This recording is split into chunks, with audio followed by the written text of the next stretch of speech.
Muhammad Sallallahu Alaihi Wasallam, keluarga dan para sahabatnya, dan insya Allah syafaatnya kita dapatkan dalam nanti. Amin.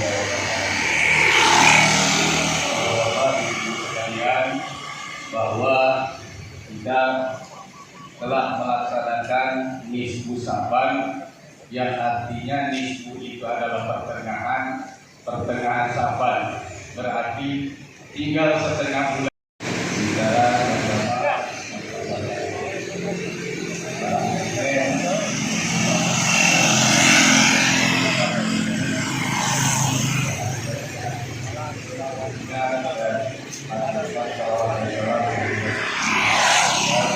Muhammad Sallallahu Alaihi Wasallam, keluarga dan para sahabatnya, dan insya Allah syafaatnya kita dapatkan dalam nanti.